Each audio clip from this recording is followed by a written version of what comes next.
Welcome inside Black and Gold. Steve Geller along with Jeff Nowak, and a huge episode because there have been changes to the coaching staff, which I know all y'all have been waiting for. Chinchilla. What is happening? Anyway, yes. Fun fact, we recorded a dry run of this podcast prior to the news coming out because, you know, we initially were like, well, there's not going to be any GM press conference today. So we'll record a podcast kind of generically talking about what's going on. And then halfway through it, the news comes down that we were kind of expecting, right? I think anyone who's paying attention was like, they're going to make some changes. Saints are going to make some changes, but how sweeping are they going to be? That's how I phrased it, like midway through the season. Like, changes are coming. The question is how sweeping they're going to be. There will be no head coach firing. I've still had people telling me that there's like, oh, maybe Dennis Allen's name is going to be next. No, you do not fire assistants and then fire the head coach, because if you fire a head coach, all the assistants are going to be gone anyway, or at least most of them. Right. So in terms of the Saints, 3 names today. Doesn't mean they're the only 3 names, but 3 names today. Offense coordinator Pete Carmichael. That's not a huge surprise, but it's still a major sea change in terms of he's been here for 18 years. He's been the offensive coordinator since what, 2009? It's wild. Like, now, obviously, the last 2 years has been different in the sense that he's been the play caller and the lead offensive coordinator, which, you know, anytime you're working with Sean Payton, he's the offensive, like, call it what you want. He's in charge of the offense, and Pete is the second in command. It's basically Joe Woods to Dennis Allen now. But Pete Carmichael, no longer the offensive coordinator. 2 other names that I was a little bit more surprised by. Now, one is senior offensive assistant Bob Bicknell. Bob Bicknell, who, you know, I don't really know much about him. Obviously, I couldn't even tell you exactly what he did, but clearly something wasn't, you know, working there. And then wide receivers coach Cody Burns. That's more of a surprise than Pete, obviously. Yeah, I mean, I misread the situation. Like, I did a podcast last week where I said, hey, I think that Cody is going to be safe in all this. Clearly not. Clearly, because, like, again, like we talked about this, Saints are only getting into their evaluations now. For someone to get fired today, that means that, you know, people were complaining. It's like, well, you got to evaluate during the season. You got to get into the offseason and already know who you're moving on from. Clearly, they did. Clearly, they knew. Because, like, you can understand, like, I think, so the way I kind of would look at it is if you were firing the head coach, that would have happened last week. You're firing a coordinator, that happens right now because everything kind of trickles down from that. So I wasn't expecting to see a position coach fired today unless like to me, that means that you are putting some of the discontentment in the wide receiver room and whatever that was on Cody. It means that you think he lost control of that room to some extent. At least that's how I read it, because the broader picture of it is like Chris Olave, Rashid Shaheed, A.T. Perry, they'll seem to be developing pretty well. Right. But then you have Michael Thomas over there sniping people with passive aggressive tweets. And you're just like, well, something's not going right over there. You know? It might just be lyrics though, bro. I don't know. We'll talk about Mike more. We're going to use these first 2 segments to talk about the coaching moves and maybe we're going to talk about the moves that happened in this first segment, what could be next, because there's still going to be more moves made. However sweeping they are, again, is the question. We'll talk about that in the second segment. Final segment, we'll get into what we had intended to talk about in the last time we started recording, which is some free agents and who's going to be up for free agency. And there's 24 names. Michael Thomas is one of them. So it kind of works in that we can talk about some of the wide receivers relative to that. But you know what's your kind of initial reaction to seeing the firings today? Definitely with Pete Carmichael Jr. I think everybody kind of felt this had to be a move that needed to happen. We weren't expecting anything. At least you and I are in that group of not expecting Dennis Allen to get fired in this whole travesty of a season, but there needed to be something different that happened. And obviously DA's the defensive side of the ball. While we did see some nice things down the stretch from this offense, just really too much inconsistency, a lot of question marks. Even last year going into this year, we just haven't seen much growth from that side of the football, and especially the run game really not developing at all. Really curious to see what happens. Shocked that Doug Marrone, the offensive line coach, not a part of this, but like you said, the moves might not be done with this squad just yet. Yeah, like again, like we'll talk about that in the second segment, but I agree. Like there's going to be a lot of questions. And again, one of the reasons I'm surprised to see Cody Burns' name on here today is because the evaluation process is just getting started. The team was off last week, or at least the coaching staff, other than Dennis Allen, was off last week. That was more about Dennis meeting with Mickey and kind of coming up with plans. So again, like for someone to get fired today, that means that happened right at the beginning of that process. You had already decided by the time the season ended that you were moving on. And Cody Burns, in particular, he's second-year coach, came up from Tennessee. You know, like I think the receiver room liked him. Like I never got any kind of hint that there was some kind of discontentment there. But you know, clearly, you know, sometimes it's hard with these position coaches to get a clear idea of how things are going. But yeah, last year you rebuilt the defensive staff, and that was kind of the focus of the offseason. Is you brought in a new defensive coordinator in Joe Woods, you brought in a new secondary coach, you know, a new defensive line coach, right? Obviously Ryan Nielsen and Chris Richard no longer here. I am interested to see what happens with Ryan Nielsen, with the coaching change in Atlanta, because typically when you hire a new coach, they don't keep the coordinators. And I would be stunned if they hire a Bill Belichick and keep the coordinators, because Bill has his whole tree to pick from, right? Like, why would he go with the guy who's in there? But who knows? I don't know. Either way, you know, you did that last year. You rebuilt the defensive staff last year, and this year it's the offensive staff. And my main criticism is like you should have done this last year. The idea, I think, in keeping Pete was like, okay, well, we can kind of rebuild this, get a quarterback in there, and you know, you'll kind of see this renaissance, because you don't want to change offensive systems, and you want to continue to do the things you did with Drew, with a guy that you think can replicate that. Now, obviously that went terribly. You did kind of find ways at the end of the year. You know, the first 4 games of the year, you didn't crack 20 points. The final 6 games of the year, you scored 20 plus in all of those games, right? Your final 2 games of the year, you won 71-30, but clearly that wasn't enough. Clearly the team looked at that and said, we can replicate that, but there were too many issues around that to keep it going. And I said this at the time when they were looking at it last year. It's like, I think when you have a defensive head coach, you need kind of a rock star offensive coordinator. You need to look at your offensive coordinator as the head coach of the offense. And I don't think that Pete was ever that guy. Like I asked a few people, I was like, can you imagine Pete going into a room with the offensive players and like reaming them out? And like, can you imagine him raising his voice? I just don't see that. Like, and so when things are going well, I think he's a good game planner. He's a good developmental coach, but I just don't know if he's a guy that I could trust to command a room. And that alone was what made me question, you know, the idea to have him as the offensive coordinator, because I think you need that, right? I think you need someone who people will, you know, if you mess up, he's going to call you out on it, and you're going to, you know, like, you know, obviously, you know, you don't need a drill sergeant, but you need to split the difference somehow. And to me, that was one of my bigger gripes. And we talk to him every week, right? Like he comes out and does these press conferences, and I'm just like, you feel bad for him. It's like a puppy dog. Yeah, for me with Pete, we know that the personality really doesn't seem to jive as a NFL coach, and we've seen that, you know, might be a big reason. Obviously, he didn't really get called for head coaching positions because of his demeanor. Well, right. Like you would never think of Pete as a head coach. No. You would never think of Pete as a head coach. But he makes sense with Sean. And that's why I fully expect him to land in Denver.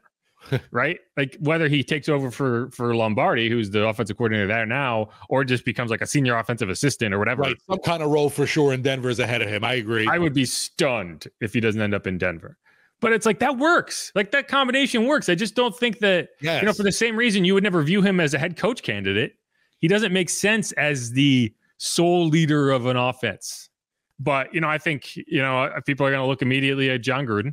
Absolutely. And, you know, that's going to be awkward. But like the Saints went all in on Deshaun Watson. They clearly, if they think you can help them win, they're going to, you know, you can talk, we can criticize it. But I think that if that lawsuit gets sorted out prior to the 2024 season, which I don't know, I haven't looked at it lately to see kind of where it is now. If that, as long as he's not suing the NFL, I think he's going to end up being a prime candidate for them. Yeah, that's definitely obviously the name we've heard batted about the most. And, it was initially, what was it, last week or the week before? It's like, well, they're talking about bringing him in a senior offensive assistant kind of role. Well, there's that open now, and also the offensive coordinator. So it'll be interesting to see if this team really is in on John Gruden. Yeah, and we'll have to see. And again, one of the things that I think is interesting, and we could talk about this a little bit in this segment, is like I said, I view when you have a defensive head coach, right? You need your offensive coordinator to be kind of a rock star, the head coach of the offense. And so to me, I view firing your offensive coordinator is basically like firing the head coach of your offense. So what happens when you fire your head coach, right? You can't make decisions on the staff until you know who that is, right? Like we talked about this in the Never to Be Heard previous podcast, but we can get into it. One of the things that kind of grossed me out this week, right? One of the things that kind of grossed me out this week was the Falcons blocking their special teams coordinator from interviewing with the Giants. The Panthers did the same thing. They blocked their special teams coordinator from interviewing with the Giants. And so to me, that's gross because both of those teams fired their head coaches, and they can say, well, we want to keep this guy around. We want to keep Chris Tabor. I don't even know who the Falcons guy is, but we want to keep him. But the Falcons are interviewing Bill Belichick. You're telling me that if Bill Belichick said, yeah, I will come coach for you guys, but I want to bring my own special teams coordinator. And they're like, we still got this guy. So you're going to use him. I'm like, no, if it, like whatever head coach comes in, maybe they'll be fine with that special teams coordinator, but you don't know. There's no way for you to know. So you're holding that guy hostage. And I think like when you're looking at an offensive coordinator, it's not as extreme as that, but it's similar. Like if you bring in an offensive coordinator that you really like, and he says, well, but I want to work with this guy. Right, I've got my line coach. I've got my wide receivers guy. I've got my tight ends coach. Right. So like, I don't think that you can necessarily make a lot of those decisions right now. Yeah, that makes sense. So I think like, that's why you make that decision early. Cause now you're not going to interview a wide receivers coach until you interview an offensive coordinator. Right. Like you wouldn't hire the wide, like, that's why people were like, well, maybe they'll still fire DA. I'm like, no, they won't. Because there's an order with which you need to do things, right? Like this, we all had the PEMDAS, right? Like there's an order of operations in firing and hiring coaches too. Like if you're going to fire the head coach, you don't fire the offensive coordinator first. So yeah, anyway, like I like Pete. I feel like, I think Pete was in over his head. And I think we could all have looked at that situation 2 years ago and probably been like, I think he might be in over his head even before seeing it. Right? Because the idea was like, well, this was Sean's show. It wasn't Pete's show. It wasn't like Pete was in the background pulling all the strings. Sean was pulling all the strings and Pete was holding the strings. Then you saw it play out. And I think that was pretty clear that that's exactly what was the case. And so I think this was a year later than it should have been. And the question now is who can you bring in? Who can be that guy? Because it can get worse. Like that's, again, like I said this during the season. Everyone's like, fire this guy, fire this guy, fire this guy. It can be worse. It can be worse. So you got to make the right decision now. And that's why like firing in midseason didn't make sense either. Like how would that have been better? You would still be in this exact same position right now than as you were midseason if you fired him after like week 10. To me, the notion that DA is still on the hot seat, you need to throw that out the window. Well, I mean, I think he is still on the hot seat. Right, but his job, he's not losing his job going into this offseason. Right, the temperature is going to remain stable. It's cold outside, yeah, so he's probably like, thank you, keep it there, right? yeah. I mean, like he's probably like feeling pretty good now because it's like 28 degrees outside and his seat is pretty warm. And he's like, oh, this is good. It's kind of comfy.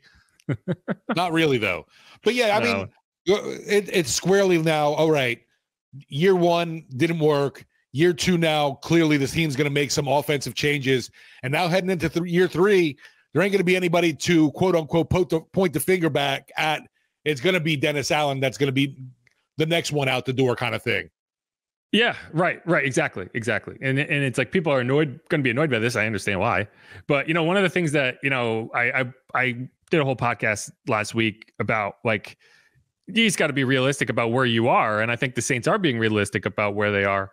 And, people say like, well, they're crazy to not fire their head coach. And one thing that's like, there's no research arm of this podcast, believe it or not, and I don't feel like doing this research.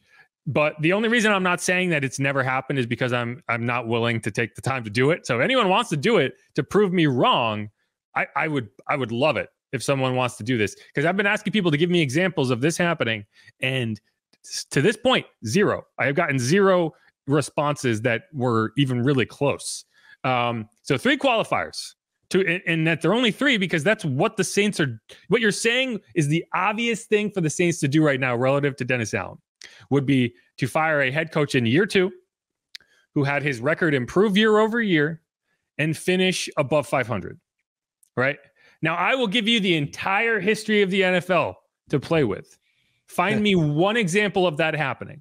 Not a guy who went 2-12 in year 1 and 4-13 or whatever. The math doesn't work. You get the idea. 2 wins in year 1, 4 wins in year 2. I think that's Joe Judge, right?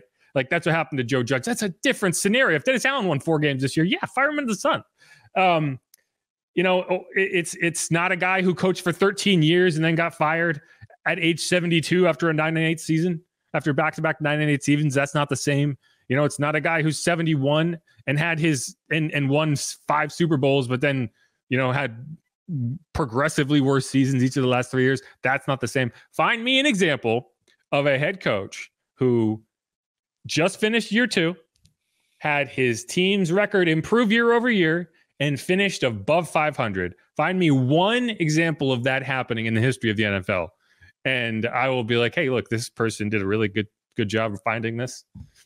I'm just curious, because otherwise, to me, I don't know if it's ever happened. And so, that's why I don't look at this and say, well, they're crazy to only be firing the offensive coordinator and to trying to find a new thing that fits. But there's a tight window, like a very narrow window. Needle you're trying to thread here, because Derek Carr's not going anywhere.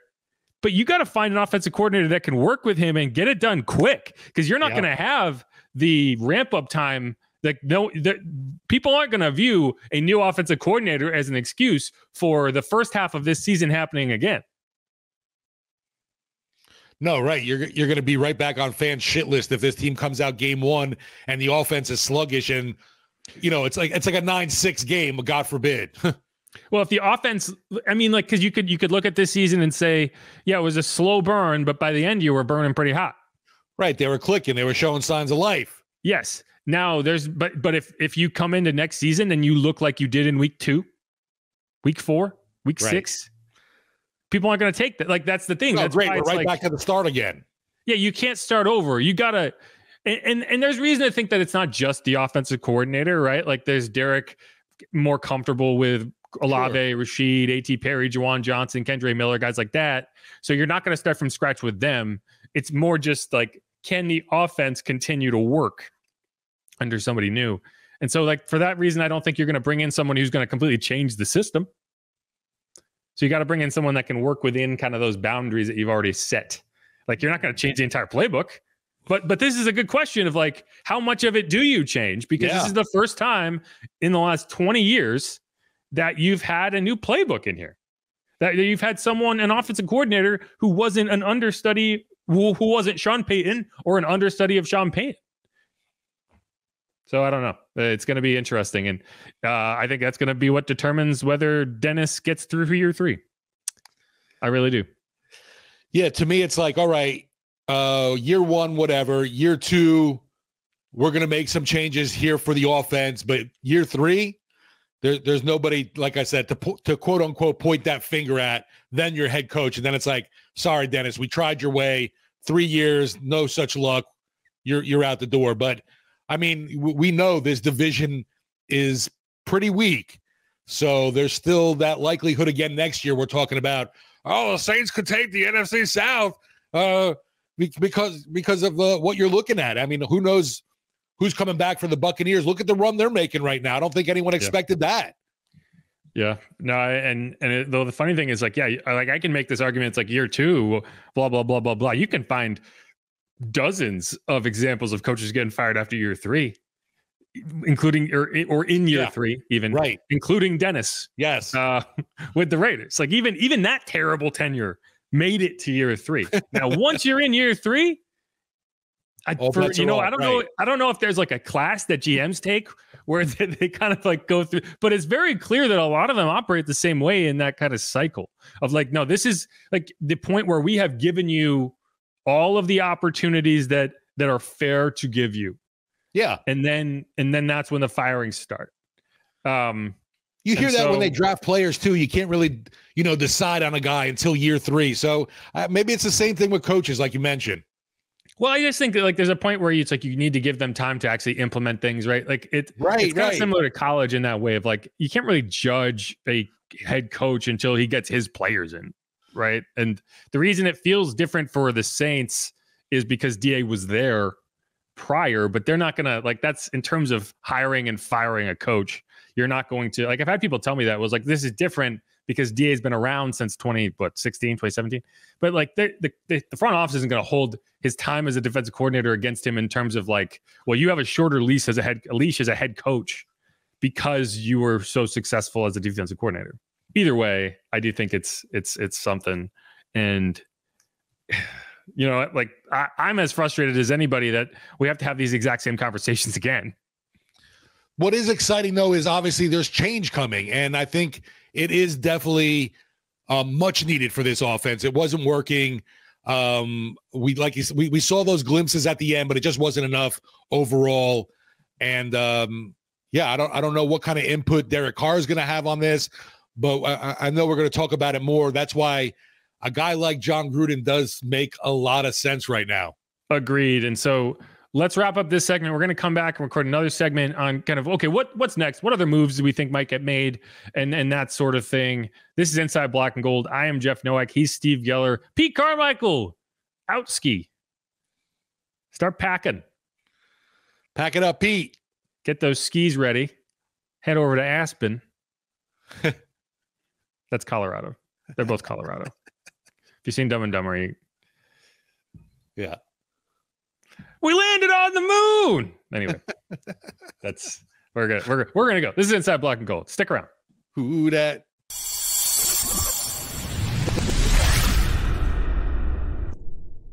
And we're back on Inside Black and Gold. Steve Geller alongside myself, Jeff Nowak, and we are talking about coaches, head coaches, assistant coaches. Some of them got fired.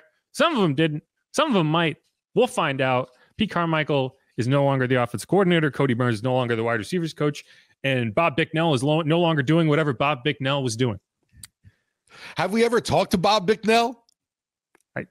These offensive assistant roles. It's funny because they have a lot of times these offensive assistant roles are specific, but we don't know what they are. Like DJ Williams is like the quarterback's assistant and he works with Derek Carr. He does a bunch of drills and stuff like that. But I don't know what Bob Bicknell was doing. Anyway, he's out. Clearly that didn't work out. And so, people will look at this and the thing that I need people to realize is, so there were 3 names fired today. Those are the 3 names that you got into the offseason and you're like, move on, right? Right. Now you are in an evaluation process where you're going to look at everything. And so I think you're going to end up seeing more coaches moved on from, but I think there's a chance that you hire an offensive coordinator before you make those final determinations, right? For example, just throwing out there, if it's John Gruden and John Gruden says, I want to work with this wide receivers coach, like you're not going to hire a wide receivers coach to work with an offensive coordinator to be named later. Right? Yeah. So I think that's the next step. This makes more sense now, too, obviously, of why you're letting someone like Joel Thomas interview for the same job kind of thing with another team. A lateral move. We kind of alluded to this in terms of Atlanta, where Atlanta and Carolina are blocking their special teams coordinators from interviewing for the Giants special teams coordinator job. And you can do that for lateral moves. Like this comes up every offseason, it seems like, particularly, we all had a crash course in what happens when your head coach leaves and tries to poach the entire staff. If it's a lateral move, the team can block it. If it is an objective promotion, you can't block it. So if your running backs coach is interviewing to be an offensive coordinator, you couldn't block that. If your assistant GM, which is happening, Kai Harley and Jeff Ireland are interviewing for GM jobs, you can't block it. Now, the Falcons and the Panthers could block their special teams coordinators from interviewing with the Giants because it's the same position. The Giants also requested to interview Joel Thomas, the Saints running backs coach, for their running backs coach opening, and the Saints did not block it. They could have. They chose not to. And so you're looking at this and you're saying, well, why wouldn't they do that?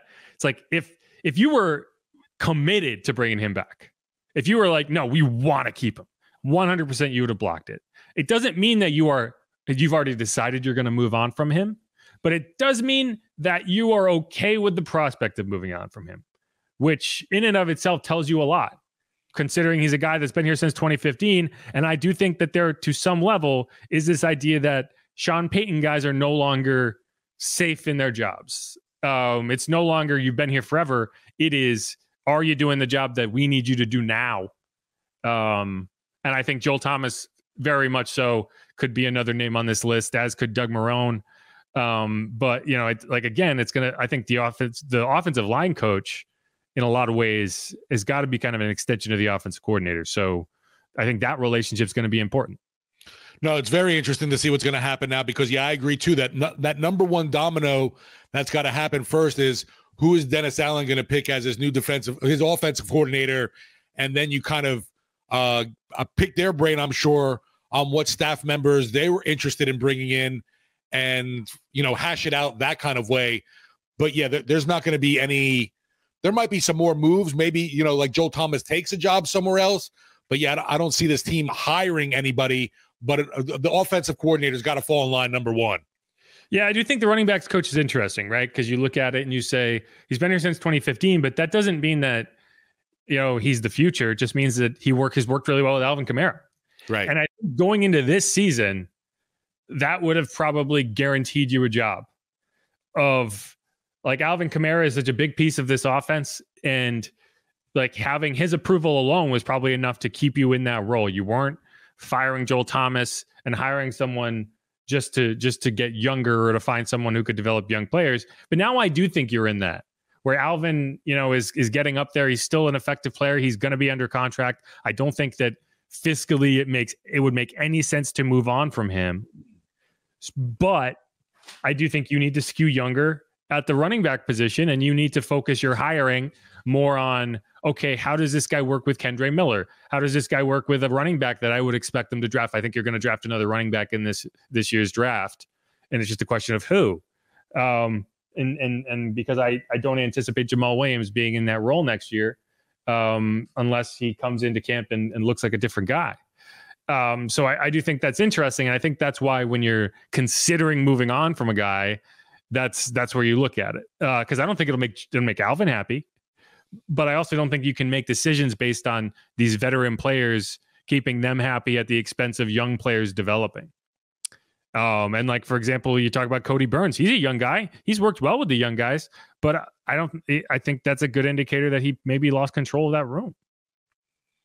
Yeah, that was one element. And I know we talked about, some of the coaching on the offensive side of the football. I didn't think the wide receiver room was an issue. The only issue for me has been Michael Thomas and the lack of health. And sadly, we got to see him a little longer than I thought, honestly, this season. But in the end, it was the same old Mike T issue. Yeah, and a lot of these firings are, a lot of these decisions are going to come out of what went wrong this past season, and why, when those cracks showed, why were those cracks there? With Mike, it's just like, I'm tired of it personally. I'm tired of having to go on Twitter and try to interpret what the hell he's talking about. I'm Shazamming lyrics to see if that's what it is. Well, and clearly he doesn't care, in terms of he's willing to just say anything at any time, regardless of what the impact of it might be, or like the interpretation of it might be. Because it's not like he's saying these vague things and forcing you to interpret them for him. And it's like, well, maybe he's just tweeting a Nipsey Hussle lyric, or maybe he's actually directing this specifically at one person. And I don't know, maybe he's upset that they fired Cody Burns, but the timing of it would have come out and said like around the same time as like Cody might've been texting his receiver saying, I'm leaving, I'm out of a job. So maybe, I don't know, maybe that's what it is. Maybe he's saying that he really likes Cody. But I don't know. That's the annoying thing. And he deactivated his Twitter account prior to the end of the season. It would not shock me at all if there is some sort of social media clause in these contracts that says you have to behave yourself on social media, or we can, or we can, fine you or whatever. Because I don't think it's a coincidence that immediately after that kind of tirade during the Lions game, he deactivated his Twitter, and then I don't know, days after the season ended, like I don't know exactly when it came back, but it was like a matter of hours following the end of the regular season for the Saints, and suddenly his account was back online. And he's back tweeting stuff that's like questionably about people that you're talking. So I don't know. Like I think that there was a level to which the locker room itself was kind of fracturing, and he was not a productive part of that in terms of making sure everyone is on the same page. That's the kindest way I can put it, is that there were players in the room who were trying to go out and win games, and they succeeded toward the end of the season. And there were not players necessarily committed to that. And I think like when you look, it's like, okay, why do we need to reshuffle things? Why do we need to start fresh in a lot of ways? I think that's what you're looking at is how that situation devolved. And what frustrates me with Mike is, and this is kind of leading into the next segment, we're going to talk about free agents, is this team is bent over backwards for this man. Like I understand the frustration, and I understand that the things weren't going a certain way, and you want to vent, you want to do whatever. But like, how many games has he played the last 3 years? Right? How much are you supposed to cater to one person? Yeah, to me, it's been a whole weird situation, just because you hear the stories about, misdiagnosis of injuries, and is that something? See, I don't put that on him, but yeah. But I'm saying, is he blaming the team on that? So there's that kind of bitterness there, and I don't know. Mike definitely was someone who does not like talking to the media, but I'm with you in the fact that I'm tired of your cryptic messages, and just tell me what you really mean. I don't want to like try and diagnose and figure out exactly what you're talking about in each tweet. I think Mike is a guy who will ride or die for the guys he supports in the locker room, and I think that's a majority of the players. Like, I think that he's not a guy who's gonna be a bad teammate to you specifically, but he is a guy who's gonna undermine the coaching staff, and I think that's what was happening. And like, because like he and Chris Olave are close. Like, I think like there's so many Ohio State guys in this locker room, right? Like, right. He's never gonna be the guy who snipes at his teammates, or at least not. Derek Carr notwithstanding, right? Like, I think that's kind of where it is. It's like, but you have to be either, I think you're 100% in or you're 100% out, at least publicly, right? And when it starts to be the case of like you're negotiating stuff through social media of things that you believe in, it's like, that's got to be in the locker room, bud. And if it's not, it's like whether I agree with what you're saying or not, it's on you, because you have turned this into a circus. And that's why it's frustrating, just because like they could have cut, like, I don't know, like we get into, and we're going to get into this next segment, but it comes back to this idea of like, what is the downside to renegotiating all these contracts and restructuring all these contracts and pushing them down the road? Well, you get into this scenario where probably should have moved on from Mike Thomas after last season. Heck, you probably should have done it 2 seasons ago. But because of the way the contracts are structured, the conversation is no longer just, does it make sense to bring this guy back? It is, does it make sense to bring this guy back at the cost of this? Right. And I think that's where you are with Mike Thomas, because I just don't think he was ever fully on board with this coaching staff for, and he's mercurial, and a lot of these wide receivers are mercurial, right? Like, you remember in the preseason where he's saying, thank you, Jesus, because they signed Derek Carr. But I think like here quick. Yeah. And so this is all kind of just lumped into the Cody Burns part of it of like, I think controlling the situation and keeping things on track is a big part of a position coach, right? Like, that's part of your job. There's development, there's install, there's game plan, but then there's also just, managing people and leading a group. And in the end, I think that's probably what you're looking at in terms of the wide receiver room is like, it just didn't go well enough of the time. Yeah, to me, I mean, I'm still a little surprised by that one, just because I thought we saw pretty good development from a guy like a young guy like A.T. Perry. Obviously, there were some scenarios even in game where it's like, oh my God, what the hell are you doing? But really towards the end of the season, when the offense was, picking things up in general. Perry was you've saw a lot of good things from him. So yeah, interesting with the Cody Burns departure. But don't forget, the first half of the season was just littered with saying this guy ran the wrong route. This guy ran the wrong route. There's a mistake here, mistake here, mistake here. Why is Chris Olave loafing? Why doesn't he look invested? Right. So, I mean, like, while it did go well at the end, you could probably point to that and say, well, why wasn't this offense as consistent as it needed to be early in the year? Yeah. So I don't know, but I think people are going to continue to be frustrated. They're going to, because I think a lot of people have decided that it's either Dennis Allen's fired or I'm not happy.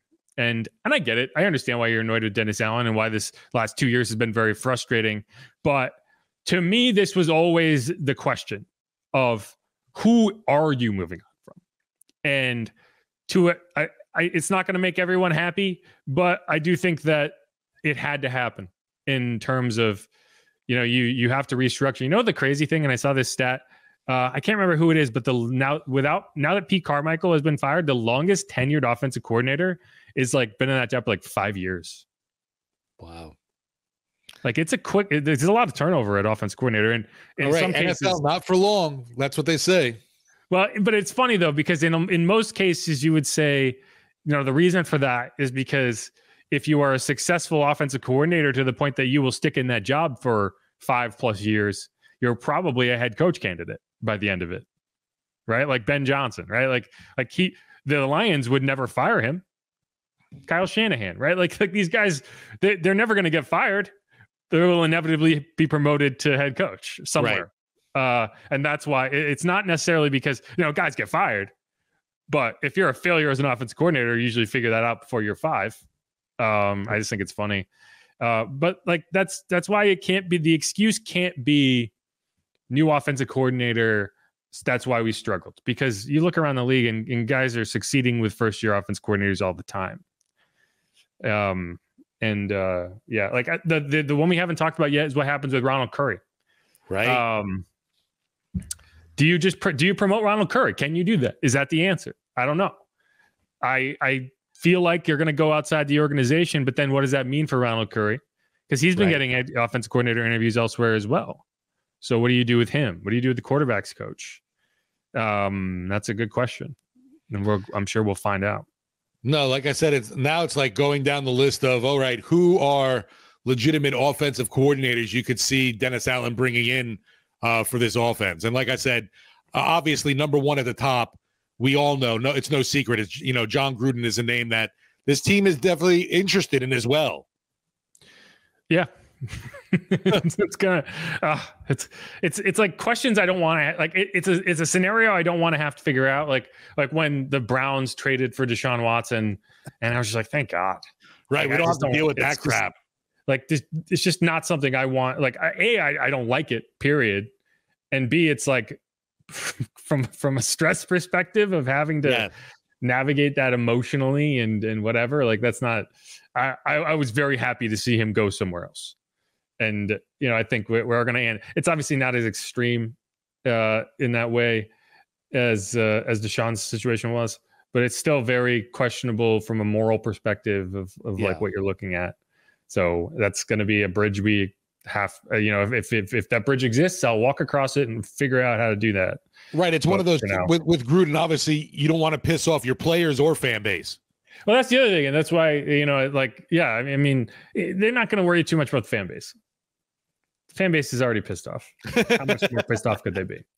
But they do need to, that is something that I think it will be important to talk to the players about. And maybe they've already done that. Yeah. He was here. He has been a consultant for the team. Yeah, we talked to Jameis about it when he was here, and I didn't hear anything from anyone saying I didn't feel like this was helpful. Yeah. And so we'll figure that out. But again, it's like, I think that's another podcast for maybe next week. Is here's the offensive coordinators that and by then we'll probably have a list of interviews. I was going to say, right? maybe we know, maybe they got their guy too, and they're dotting the I's and crossing the T's on that. Who knows? I'm unlikely. You think there's going to be a long process in this? I don't know about long. but it's not I don't think it's going to be a short process. Like I think the Saints are very methodical. And again, you got to get this right. Oh yeah. DA knows that for sure. And it's like, okay, who you got to come up with a pool of candidates. I don't know. I don't know if the NFL has rules relative to mandatory interviews for offensive coordinator. Because like obviously they have like the Rooney Rule for head coach. So you couldn't, the Patriots are the only team that I've ever seen just promote somebody and not have it go through any type of interview process, really. Well, they're weird. Like, you know what? Screw it. We're going to promote from within. Annie is a minority. You can't say shit. Well, I do wonder how that process would have gone if it wasn't Gerard Mayo, if it was like Josh McDaniel or whoever. Yeah, right. Josh McDaniel obviously isn't on that staff, but you know the idea because I think there are rules relative to that. And if that's probably how they were able to circumvent it. So I don't know. It's going to be a whole thing. That's why I hate coaching searches because they're so just all over the place.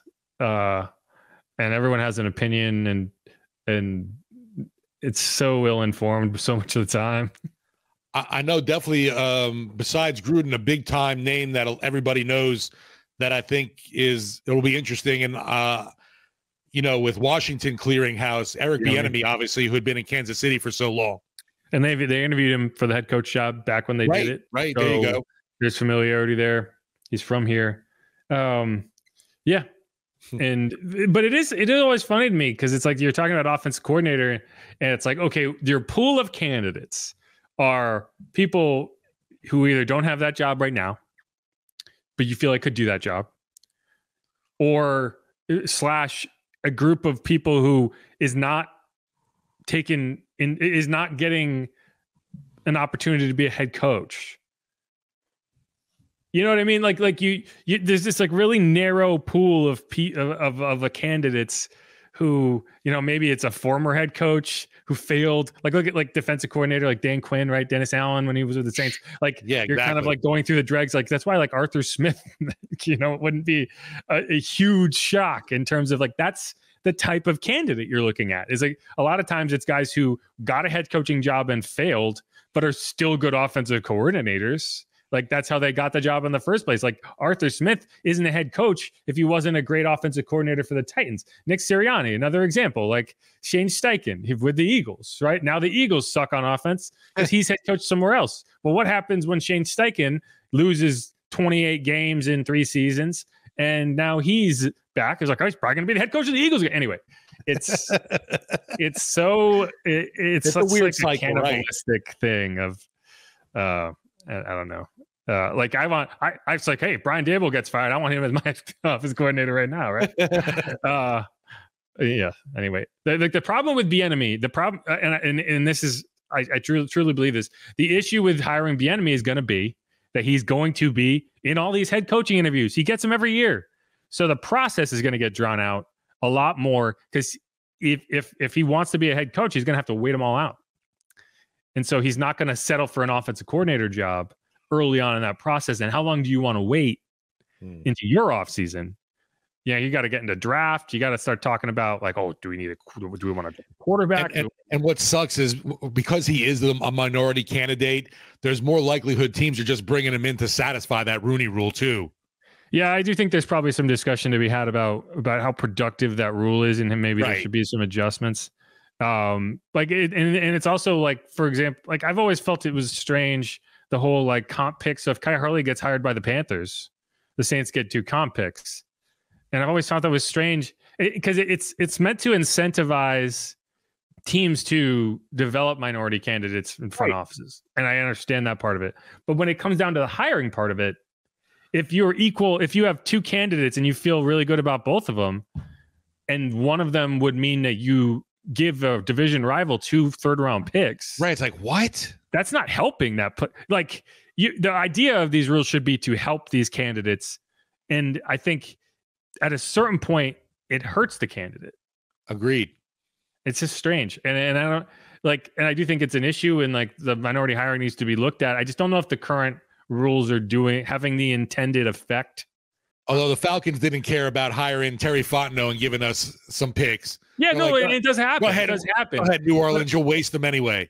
But I don't think, I just think it's weird because I don't think that the Saints promoted Terry Fontenot because, well, one day he might get hired as a GM and we'll get 2 comp picks. I don't know how much, there should be incentives to promoting minorities into positions, but I don't know if I just don't know if what exists right now is actually having that effect. Yeah.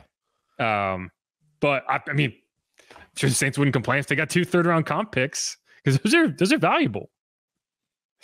Now that wouldn't apply to someone like Joel Thomas, or would it? It's only GMs. Okay. Or front office. I don't, it's not coaches. It does not okay. head coaches. Which is another issue, right? I asked for examples of guys getting fired for like no reason in terms of you got better year over year, or you finished with a winning record. Brian Flores, well, I don't think technically, I think he's a close example. He's not the example, but year 3, he went 9-8, won 7 of his last 8 games and got fired. But that's obviously he sued the NFL. Yeah, right. That's a big different scenario. Well, I mean, it's slightly different, but it's not hugely different in the sense that that firing was so malintended that it was so obvious that and then obviously the Giants part of it, if you remember, because Bill Belichick texted Brian Flores, congratulations. And he meant Brian Dable. Yeah. Pretty funny stuff. Yeah, it's weird. Anyway, this went completely sideways in terms of the topics. I don't even know where we are right now, but Saints fired Pete Carmichael, Cody Burns, Bob Bicknell.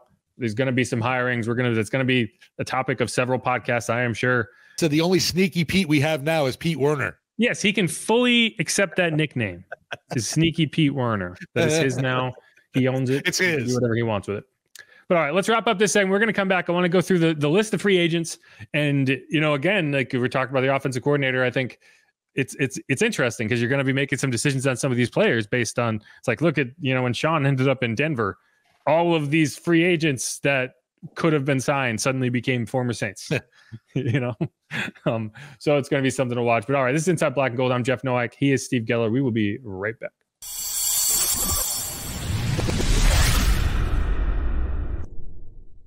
And we're back on Inside Black and Gold. Jeff Nowak, Steve Geller. One more segment, and this segment is going to be, I guess we could just push this onto another podcast, but I have the list here, so I just want to go through it. Is the free agents. We had initially come on here and intended to make this podcast primarily about free agents, and instead we talked about coaches because Pete Carmichael got fired. But I do think that the free agents and the coaching staff are kind of go hand in hand to some extent. For sure. So there are 24 impending free agents. There aren't that many big names. When the Saints already handled Cesar Ruiz with an extension, so you're not really looking at stuff like that. But, there's a handful of guys. The most obvious name on here in terms of there's no question whether he comes back is wide receiver Rashid Shaheed. He is an exclusive rights free agent. Now, if you don't know what that means, it means it is a player with fewer than 3 accrued years in the NFL, undrafted, because if you were drafted, you would have a longer contract anyway. And so there aren't many of these players. The CBA, the new CBA has eliminated a majority of these players, but he happens to be one of them because he signed his UDFA deal, but then was put on a practice squad and then re-signed off of that. So it's kind of it was a 2-year deal instead of a 3-year deal. So he goes into this free agency cycle as an exclusive rights free agent. But basically what that means is that if you want to re-sign that player, all you have to do is extend him a qualifying offer, which is a league minimum deal. And if you do that, he cannot sign with anybody else. That's why it's exclusive rights. So the only question with Rashid is whether you want to have him play on that 1-year deal, right, or find a way to agree to something more long-term. I think you would like to do that, but the funny thing is it won't actually help you from a cap perspective to do that because you're not going to pay him less than a minimum deal. His cap hit won't be less than a minimum deal. So it's not from a cap incentive, there's going to be no reason to push that early. So I think that's something that you agree to, the 1-year deal, with the idea that as you get closer to the season, maybe you talk about a longer term extension. But he's going to be back, no question. Yeah, definitely a guy that needs to be too. Obviously, a huge piece of this offense. All pro, baby. And yeah, all pro. There you go as a return man. And everyone knows someone that when he touches that ball, you kind of hold your breath a little because he could go take it to the house, as Bailey knows too. Yes, as I get licked in the face. Yeah, I mean, you go back to that Week 17 game, and Jake Camardo was like more than willing to shank the ball out of bounds. Anything rather than give it to him, right? I mean, like that, like I don't think he intended to shank the ball out of bounds, but the way he was kicking was causing that because he was willing to do anything but kick it to Rashid. And that alone, I mean, is such a big advantage. And like the punt return game is so disincentivized. Like the return game in general, you can't really just be an impact returner. You have to be able to do other things. And for Rashid, it's like, yes, he can do other things. Like he is an elite over the top receiver who he can also make things happen underneath. I want to see that one of my criticisms of this offense is I don't think you took advantage of him enough in creative ways. Like obviously you can hit him deep down the field, but did you do enough? Like did he, I think he had like 2 or 3 end arounds all year. You didn't see him, used in any creative screen packages or, stuff like that you can just get him in space and use that kind of punt return ability. I don't know if you did that enough. So that's my criticism, but either way, you're bringing him back and it's just a question of how you use him. There's only one other exclusive rights free agent. It's PJ Mustipher, who I wouldn't be surprised if they bring him back. He actually played a good bit down the stretch with extend that qualifying offer to, and if Malcolm Roach can come back healthy and you get him, like I think you're going to bring Malcolm Roach back. He's also on this list, and maybe PJ is kind of your safety net. But I thought, they clearly liked him. They brought him in, they played him. Not like Monty Rice was a guy they got the same day and he never saw a second of time. And he actually is under contract for next season. And I think he gets cut because you're not paying $1.3 million to a guy to your 5th string linebacker. He would be making more than like all your special teams aces. So either way, so PJ is the other exclusive rights free agent. I wouldn't be surprised to see him back. No, that's definitely a depth piece. Nothing, obviously not like you said, no huge names really. But yeah, definitely will be key to boosting up the numbers come training camp. I don't know. Yeah. And so then there's 4 restricted free agents. There's fullback Adam Prentice, cornerback Shamar John Charles, wide receiver Lynn Bowden Jr., linebacker Ryan Connolly. Those are guys with 3 years of accrued NFL experience, which means that you can tender them, right? Like you can give them a 1st round tender, which means, this level of guaranteed contract, it varies year to year. I'd have to look it up.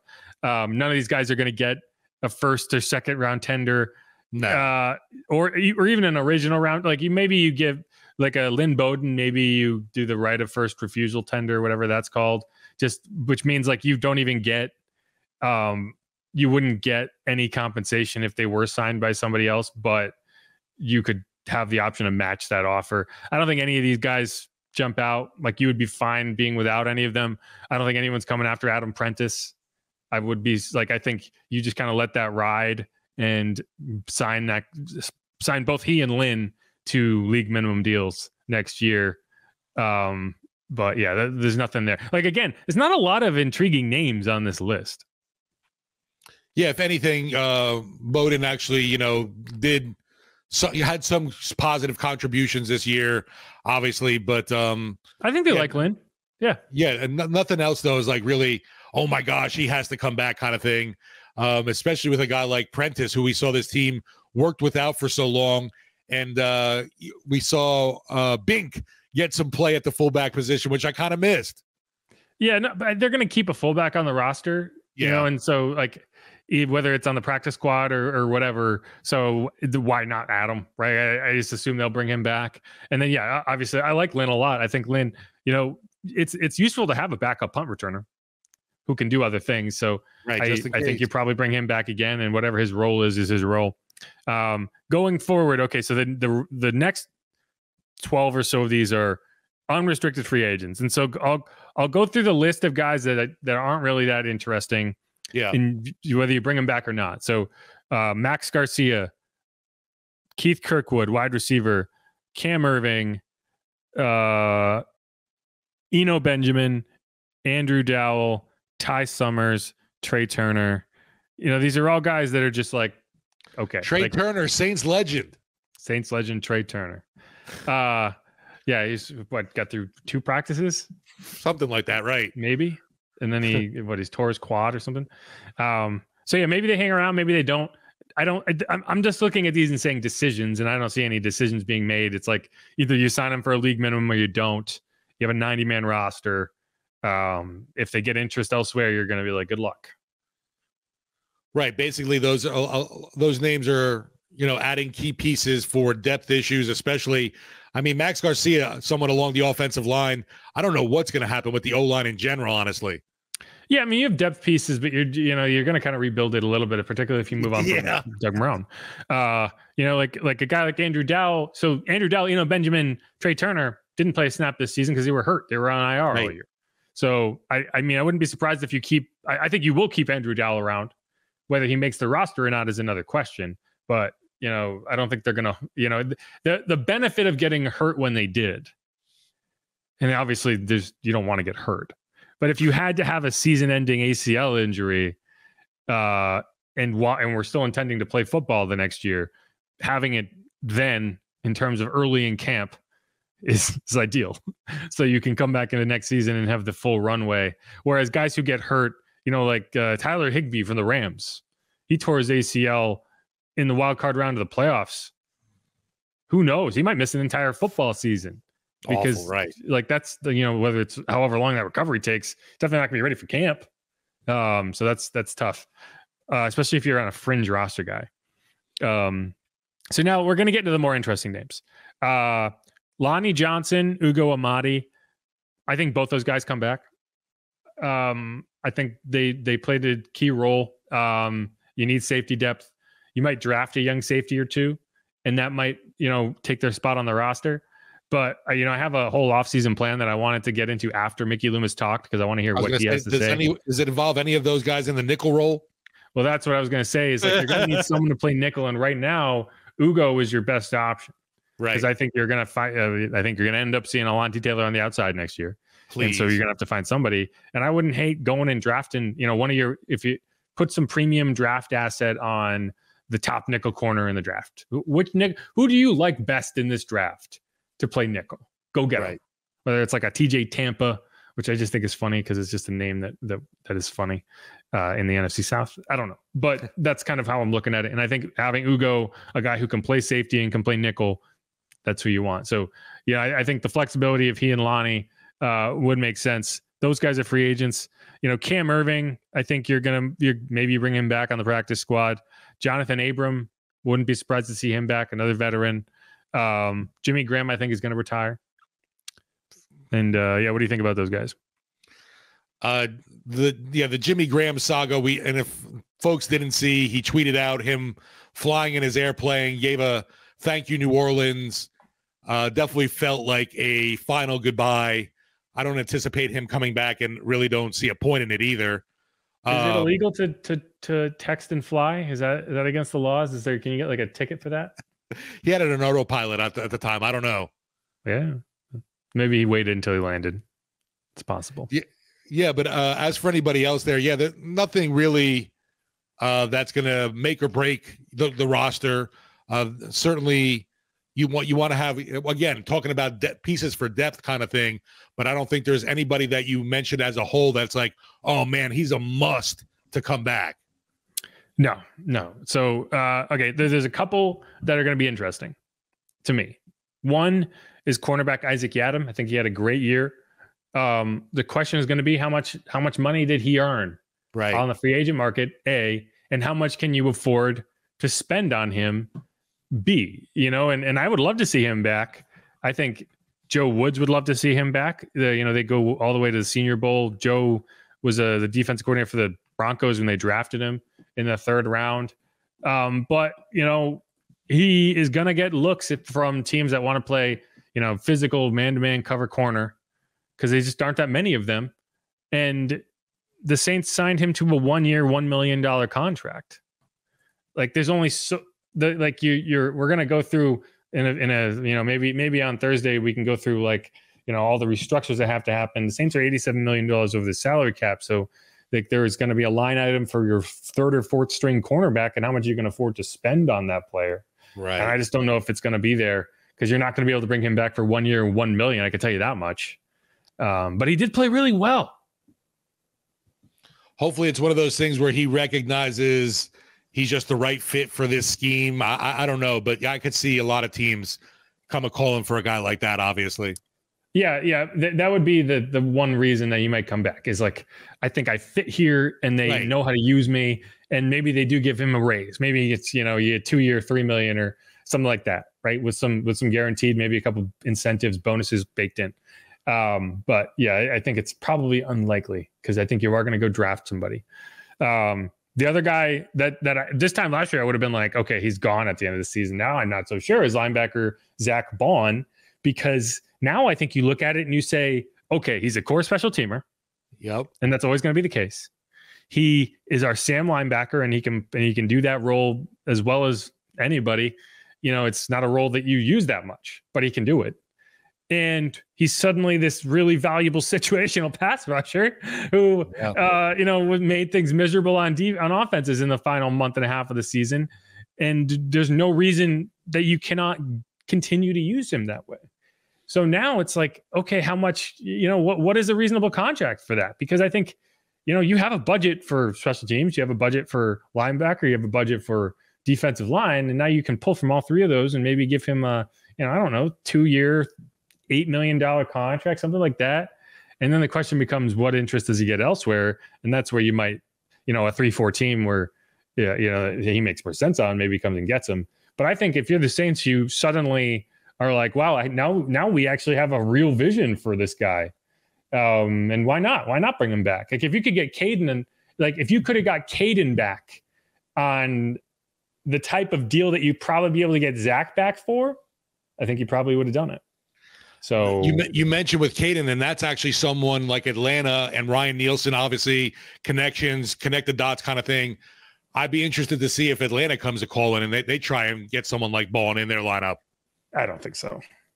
But because I don't think Bond had as much of a explosive year, obviously, like Caden did his final season in New Orleans, to get some attention. Okay, they're different players. Yeah, for sure. Caden can play Will and Mike. Zach can't cover. So that's why his role has always been very stifled in terms of, it's like, if he's only your Sam linebacker and a special teams ace, that's a much more difficult scenario of like, how much are you going to pay him? But now it's like, well, if he can also be that pass rusher, and you're going to be committed to using him in that role. He could always have done that. They finally decided to use him, and that's why he has value there. So I don't know. It's going to be interesting. Either way, I think that's a role that you should continue. If you lose Zach or you don't re-sign Zach, I think you should go out and get a player who can play Sam and rush the passer. There's a lot of college kids who can do that. Can't have enough of them pass rushers. Nope.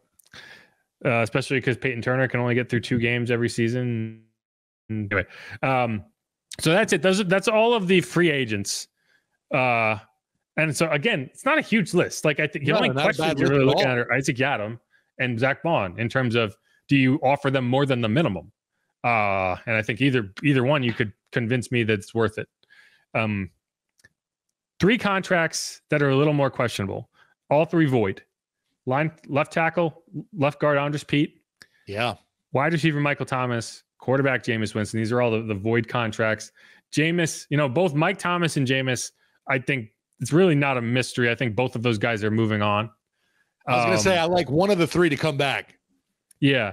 And, but it's not going to be soon. I think both of those guys, the way you have their contracts set up, they are set for post June 1 releases. And there's a lot of convoluted reasons why. Just financially speaking, it just gives you options. But I think that it's an inevitability that both of those guys end up released for reasons that should not be difficult to explain.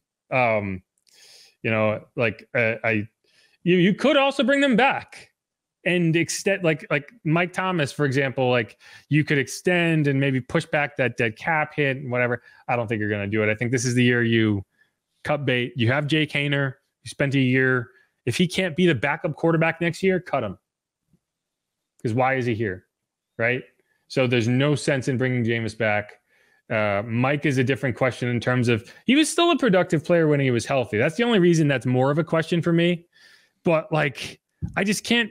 I don't know if I can trust him to have 10 toes down and support, like, not undermine the coaching staff, like we talked about in the last segment. So I think that kind of makes that decision for you, and you just bite the bullet on the contract and move on. Andres Pete, meanwhile, that's another one of, like, I think fans are going to go bazonkers over, because he could potentially and most likely get another deal from this team. Yeah, I think people have come around on Andres. I really do. In terms of, like, now you're looking at a guy who you can reliably say could play left tackle or left guard. I don't think you're going to give him a big contract. I think it's going to be relative to the market. If he has people clamoring to sign him, which maybe they will be, then I don't know if you can afford him. Right. But that's crazy to think about. Isn't it? Can you imagine this conversation this time last year? So that's going to be interesting. But like, the left tackle position is going to be a huge question all off season. Do you go draft a guy? Do you sign a guy? Because it's hard to have saying, oh, well, this is the off season, they're going to develop Trevor Penning. Is it though? There's definitely nothing that gives you any kind of confidence that can happen. No, it's tough.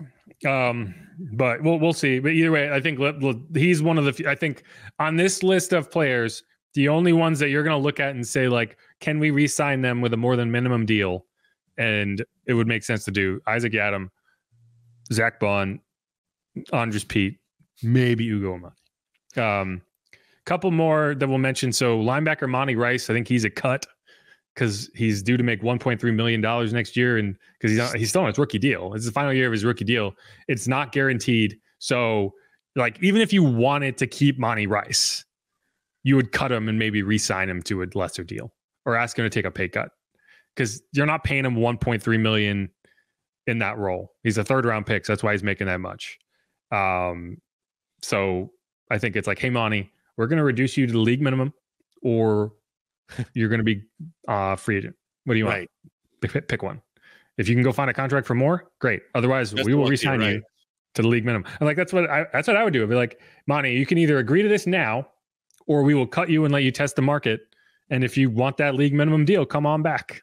That's what I would do. Anyway, because they brought him in. They claimed him on waivers. There's a reason they did that. But I don't think you're gonna keep a guy who you didn't bother playing this year for 1.3. Anyway, we'll see. The other guy's contract year, right? Peyton Turner, baby. 5th year option.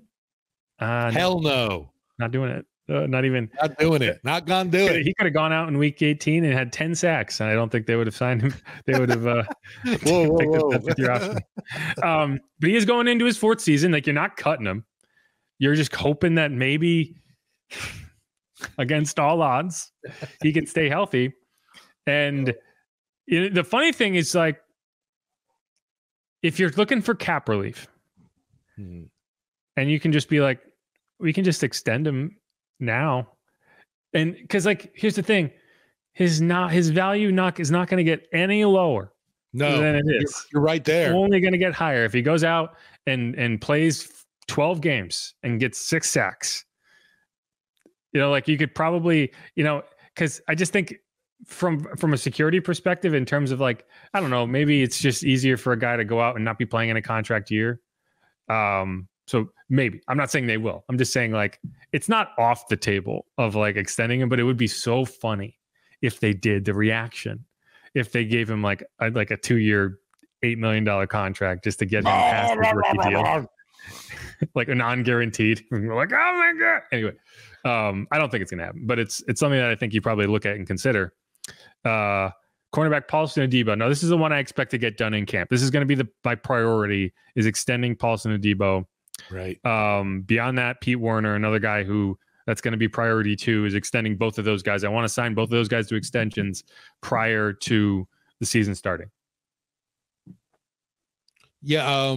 I guess someone like Passanio, he's not a free agent coming up, obviously.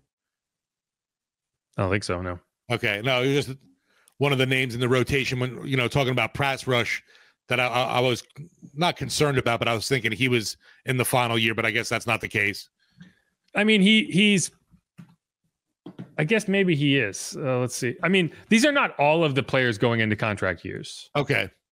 But they're the players that I care about, right? So Passanio, yeah, he signed a 2-year, $5 million deal. So yeah, he'll be going into his final year, but It's like, I'm not thinking about extending him prior to that, right? Understood, like, yeah. if he gets to the offseason and merits another contract, I'll sign him to another contract. Him, give him right, the TJ Williams treatment, right?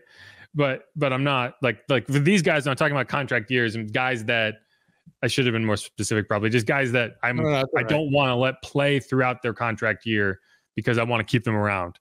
Couple more guys, linebacker Demario Davis going into a final year. I think you're going to extend him and push back that cap hit. Safety Tyrann Mathieu is more of a question. I think you probably do.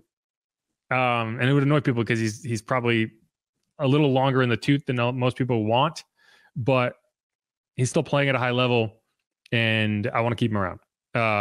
Big time vocal leader. You want to, pay for that voice in the locker room. It'll be curious to see how much, obviously he is willing to take to stay in New Orleans. I know he wants to be here. Everyone does. Yeah, right. I think it'll probably be a hometown deal, right?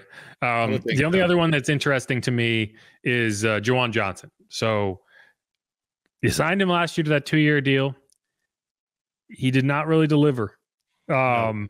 So I think you're probably going to let him play out this contract year and see what happens. I would be surprised if they do anything with his deal. They might restructure it, but I don't think you extend it this offseason unless you're desperate to get some cap relief, which I don't think you will be because his deal's not that significant.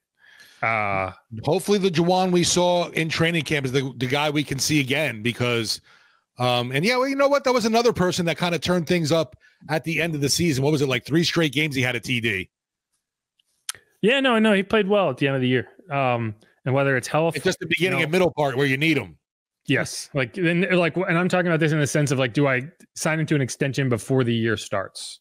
Yeah, or do I let him play it out? And I think you let him play it out and hope that the Juwan you saw at the end of the year is the Juwan you get all year.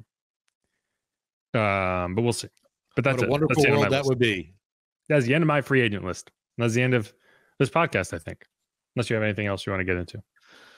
No, man, just waiting now. Like I said, we were talking about, it's like what's going to happen with offensive coordinators going to be the big buzz now. Everyone's going to be generating the list of names the Saints could possibly be bringing in. Yeah. And then that's going to be conversations and it's going to be a blast. But so we're recording this on Tuesday. I expect Mickey will talk on Wednesday.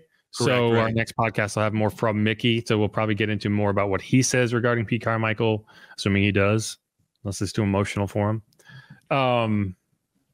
That's an inside joke. I was going to say it's a little jab right there. Still waiting on that Sean Payton interview. Never happened. He's too choked up to talk about it, Jeff. Too much. 2 years later. Anyway, so we'll get into that. But this is Inside Black and Gold. I'm Jeff Nowak. He's Steve Geller. If you haven't subscribed yet, please do that. Hit us up on YouTube at WWL Sports. Check out the latest news, notes, analysis at WWL.com. You can follow me on Twitter at Jeff_Nowak. You can follow Steve at Steve Geller, WWL. It's cold. My dog's in a sweater. That's how cold it is. Does Pupper still want to go outside, or she's like, hell no? She hasn't been bugging me. So probably not. Usually I take her out around noon. It's past noon. So I don't want to go outside. So yeah, I took the doggo out, obviously, and it was like, he was ready to get back inside. I'm like, let's do it. I'm not staying out here either. Yeah, unpleasant. But all right, who dat? Go Saints. Thanks everyone for listening. We will be back at you later in the week. Hopefully. Hopefully. Hopefully the Saints still exist by then. Who dat, folks? All right, y'all. Be easy. Peace.